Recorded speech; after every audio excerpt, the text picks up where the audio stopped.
کی حدیث ہے، ما یخفی علی رکوعکم ولا خشوعکم، یعنی اس کا ترجمہ بھی سن لیں. نبی صلی اللہ علیہ وسلم فرمایا کہ تمہارا رکوع کرنا اور تمہارا خشوع کرنا یہ مجھ پر خفیہ نہیں ہے، چھپا ہوا نہیں ہے. کہتا آپ نبی صلی اللہ علیہ وسلم سے متعلق یہ عقیدہ رکھنا کہ آپ صلی اللہ علیہ وسلم صحابہ رضی اللہ عنہ کے دلوں کے خشوع سے واقف تھے، علم غیب کے اعتبار سے کہاں تک درست ہے. اس میں یہ ہے کہ نبی کریم صلی اللہ علیہ وسلم کا یہ معجزہ تھا کہ جب آپ نماز پڑھتے تھے تو نماز کی حالت میں بھی آپ کو پیچھے بالکل صحیح دکھائی دیتا تھا. آپ صحابہ کرام کو دیکھتے تھے رکوع کر رہے ہیں، سجدہ کر رہے ہیں، اور خشوع بھی نظر آتا تھا.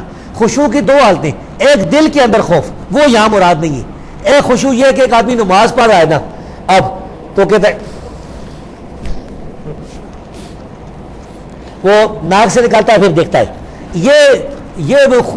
یہ لوگوں کے اندر باتیں ہوتی ہیں. تو جو آدمی بالکل خشوع کے ساتھ نماز پڑھ رہا ہے، اس کا ہاتھ بھی نہیں اٹھتا بالکل، تو یہ جو بات یہاں مراد ہے کہ آپ صلی اللہ علیہ وسلم یہ دیکھتے تھے. آپ کو یہ بھی نظر آتا تھا کہ کون جو ہے نا وہ صحابی یعنی اپنے ہاتھ بلند کر رہا ہے، وہ خارج کر رہا ہے داڑھی کی، یا اگر دل کی بات بھی اگر کوئی کہتا مراد ہے تو ہم کہتے ہیں اس کا ثبوت دو صحابہ تابعین یا سلف صالحین سے کس نے یہ معنی کیا ہے. اگر تم نے ثبوت دے دیا ہم مان لیں گے، کیونکہ اگر اللہ تبارک و تعالیٰ نبی کریم صلی اللہ علیہ وسلم کو کسی کے دل کی بات بتا دے وحی کے ذریعے تو یہ بھی ٹھیک ہے.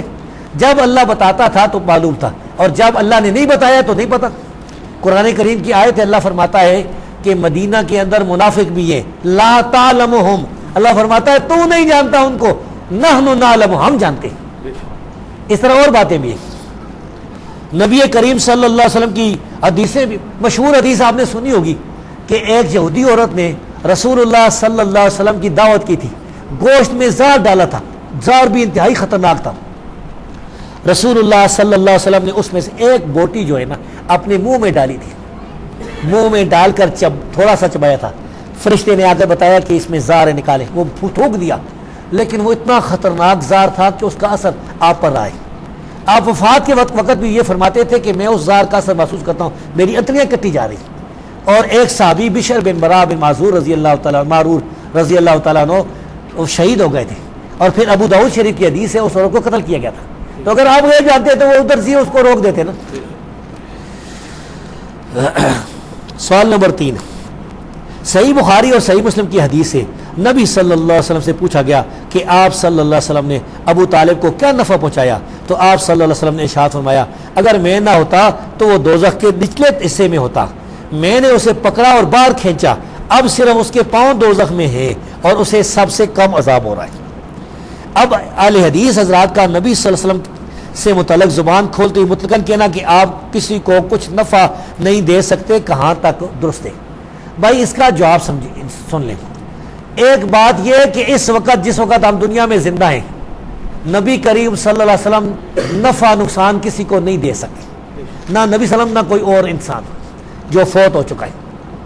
دوسرا یہ ہے کہ قرآن کریم کی آیت ہے کہ نبی کریم صلی اللہ علیہ وسلم اللہ فرماتا ہے قل لا املک لکم ضرا ولا نفع، تم کہہ دو کہ میں جو ہے تمہارے لیے نفع نقصان کا مالک نہیں ہوں. اس طرح کی آیات قرآن کریم میں موجود ہے. اب اہل حدیث کا یہ عقیدہ ہے کہ نبی کریم صلی اللہ علیہ وسلم اپنی وفات کے بعد کسی کو خود جو ہے نفع نقصان نہیں دے سکے. جب آپ زندہ تھے وہ نفع دے سکتے تھے. نفع جو ہے آپ اس کی حالتیں، ایک ما تحت الاسباب، اسباب کے تحت کوئی کسی کو کہتا ہے پانی لے آؤ تو پانی پی لیا، یہ تو نفع دے سکتا ہے ایک دوسرے کو. دوسری یہ ہے دعا کرنا، نبی کریم صلی اللہ علیہ وسلم دعا کرتے تھے، اللہ دعا قبول کرتا تھا.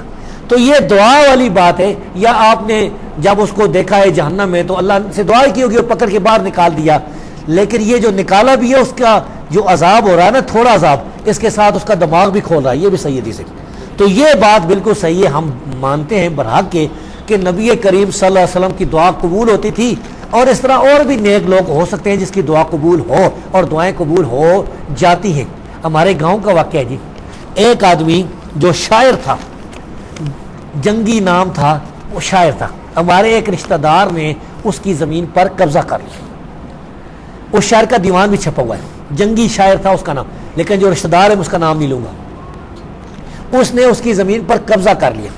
قبضہ کیا کس طریقے سے؟ ایک آدمی کو جنگی بنایا، ایک آدمی کو گواہ بنایا، اور یا ایک آدمی کو جنگی بنایا، دو آدمی کو گواہ بنایا، اس طریقہ کیا۔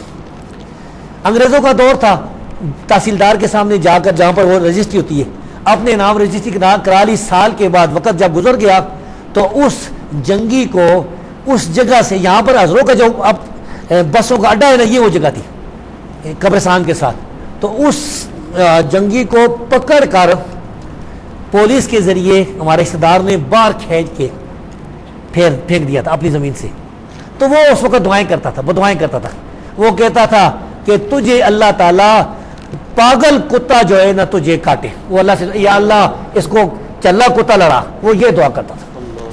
وہ جو جنگی بنا تھا اس کو کہتا تھا یا اللہ اس کو آگ میں جلا دے، اور تیسرے کے بارے میں وہ دعا کرتا تھا یا اللہ یہ لاولد مار جائے۔ یہ 3 دعائیں اس نے کی ہیں، یہ تینوں دعائیں قبول ہیں۔ وہ ہمارا رشتہ دار کراچی گیا، اس کو جو پاگل کتا تھا اس نے اس کو کاٹ کھایا، اور وہ پھر ایک اپنے مہینے کے اندر مار گیا۔ جب لاش ہمارے گاؤں سے قبرستان پر کہ اس کے جہاں پر اس نے اپنا وہ گاؤں آباد کیا تھا چھوٹا سا، ادھر لے کے جا رہا تھی، جنگی کھڑا تھا، کہتا تھا کدھر لے کے جا رہا ہے میری زمین۔ وہ دوسرا جو آدمی تھا وہ پنڈی میں کسی ہوٹل پر کام کر رہا تھا، تو ادھر وہ سٹوو پھٹ گیا نا، تو آگ لگی اور اس میں جل کے مر گیا۔ تیسرا اللہ ولد مرا۔ تو اللہ تعالیٰ دعا قبول کر سکتا ہے، یہ نبی کی دعا قبولیت والی بات ہے۔ دعا والا تو نفع دے سکتے ہیں۔